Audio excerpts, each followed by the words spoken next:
who shagged me. Yeah, bear with me.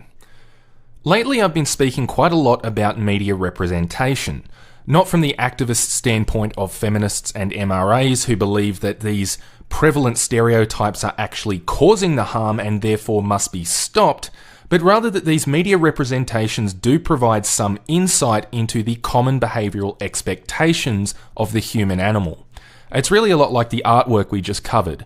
Depictions of Venus over the ages obviously don't prove a several millennia-long patriarchal conspiracy of fat shaming, but it does give some insight into the biologically fixed expectations of what we consider reproductively ideal in potential female mates.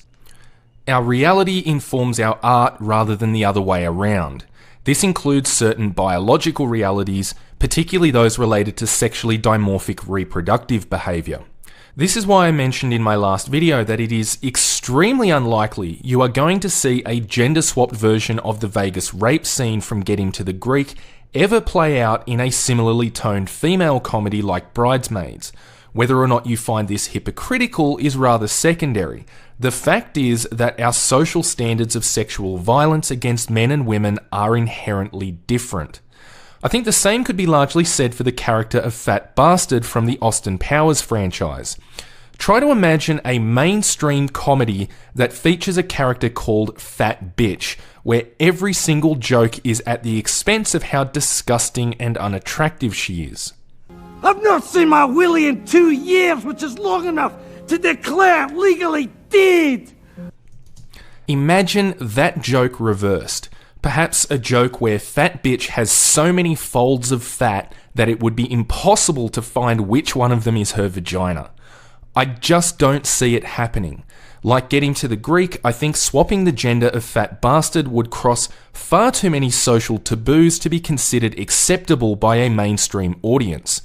As an example, compare Fat Bastard to Fat Amy, Rebel Wilson's character in Pitch Perfect, where Fat Bastard existed only as a comic foil to be made fun of at the expense of his weight. Almost the complete opposite is true of Fat Amy. We are expected to sympathise with her. The jokes made at her expense are meant to make us feel bad, because, at least when it comes to women, true beauty is on the inside or some shit like that. Where men can be explicitly ridiculed for a physical characteristic like weight, women facing the exact same problem must be treated with deference. Where men are comic foils, women are victims of harassment. And when we take this perspective beyond fictional movie characters and out into the real world, some things become immediately apparent.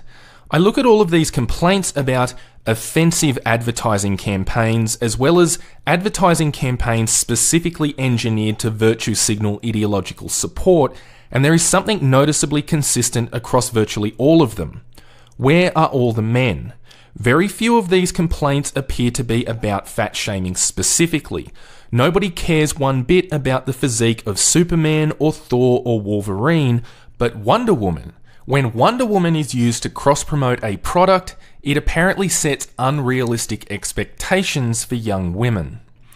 Ultimately, what I'm getting at here is that fat shaming, the very term itself, is a malapropism or euphemism.